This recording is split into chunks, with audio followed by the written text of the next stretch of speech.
This fine day, I wanted to learn and further develop a skill that I've enjoyed about a couple of years ago, pen spinning. This is a skill that revolves around, you guessed it, spinning the pen in ways that look like you're defying gravity. This is a focus skill that highlights the reflexes, stability, and coordination. Going back to what piqued my interest in this specific skill, I remember one day watching YouTube and stumbling across a pen spinning montage around midnight.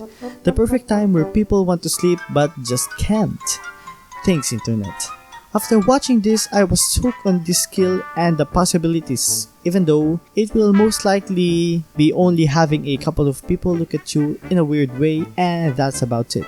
Oh, you'll sometimes feel cool when doing a trick that you've worked for days on and ending just to fail miserably. Moving on, I will be using this pen that's been specifically designed to be used for pen spinning. It doesn't have an ink and has a pocket where two metallic balls are placed to further increase the weight on both sides. It's kinda cool. I've bought it for around 75 Philippine peso or a little over $1.50. Unlike on what you've seen from YouTube where they do these amazing tricks, I'll start from the very bottom like where all began and slowly work my way up. Also, if you're not already, please subscribe, it's free and I'm trying to reach 100 subs for 2021 and it will really mean the world to me. I decided to start with the simplest ones, starting with the charge, which is by theory relatively simple until you've tried it for yourself. It's like rocking the pen back and forth but making it rotate in a certain way, making it looks like it's looping. At first, it's very hard to do, as I have no idea how to make it rotate around my fingers, so I kept trying.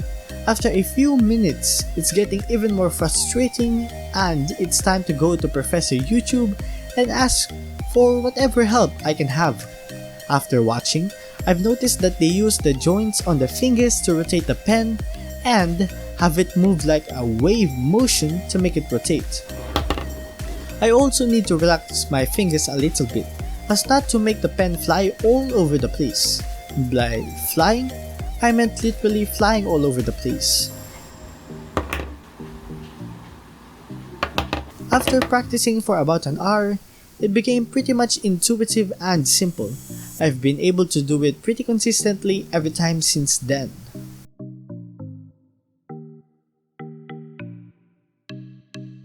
Which will then be followed by the thumb around, which has a relatively simple concept.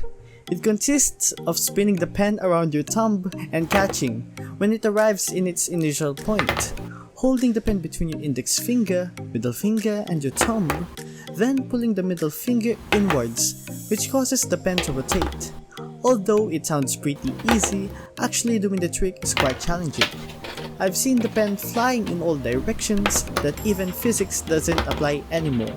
It kept happening for about 20 minutes. After said time, I've analyzed that like the previous trick, the amount of force needed must be controlled. Inconsistency of force causes it to defy physics. Remembering this hack is what helped me land my first successful thumb around and the second, until I've been able to do it consistently. Few keys to note is that the fingering position. If you're interested in learning this trick, go online. There's a lot of tutorials and we don't have much time, so let's move on. This will then be followed by the reverse version, which is the reverse thumb around, which essentially is just doing the trick but making it rotate the other way. Instead of using your middle finger to push it inwards, you flick your index finger inwards instead, causing the pen to rotate the other way. Since I've already learned how to do the thumb around, let's see if this trick will take less time to learn. After repeating and failing miserably, I can safely say that it is anything but less difficult than the standard thumb around. It requires about the same amount of brain cells I have learning the previous trick. With time and practice, I've been able to pull this off. I want to make sure that I've grasped this trick and did not just have amazing luck. So let's do it for 5 more times.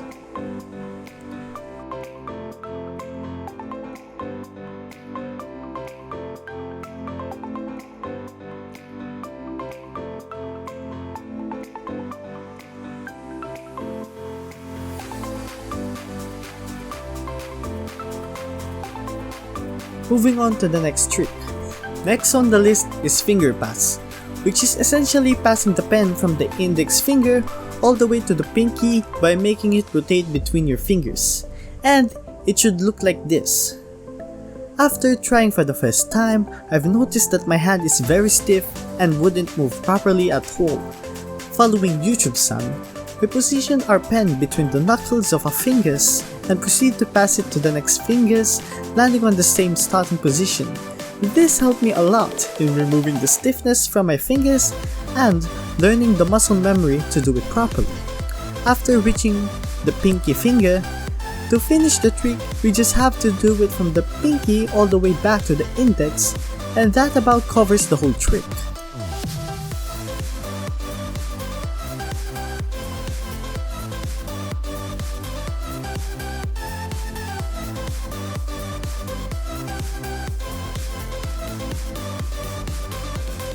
Following this trick is cardioid, which is essentially a thumb around with attitude. Kidding aside, I've used the shoto pen since my fingers aren't long enough. Doing this trick does require a thumb round, but extending the trick further by catching it with your middle finger and making it rotate once more before doing another thumb round, and it should look like this. Practicing this trick didn't took as long as I think it should, and that may be due to the fact that I've already learned how to do the thumb round. The difficult part in this is extending the rotation between your middle finger and thumb. I need to focus on this step. It took a lot of flying pens to finally be able to land the trick. As you can see, I haven't yet perfected it, but after a lot of time, I've been able to finally pull off the trick repeatedly, even though it doesn't look quite as smooth.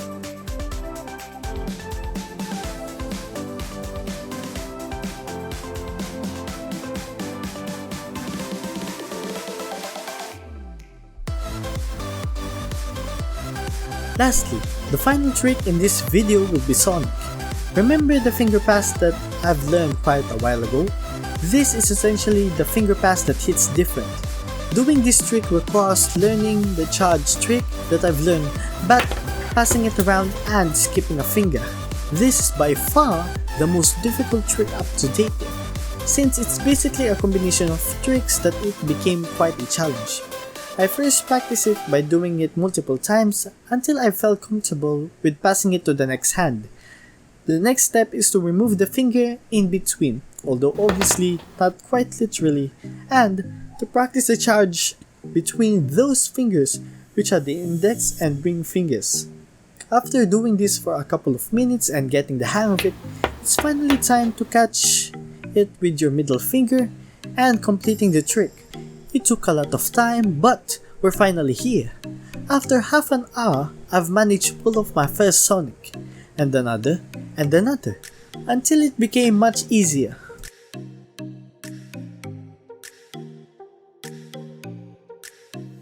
After learning these pen spinning tricks, it's time to do them using different pens to see how much it will affect my performance. So, after trying a few attempts, I've noticed that I need to vary the force I use to adjust to the weight of the different pens, which luckily didn't take up too much time.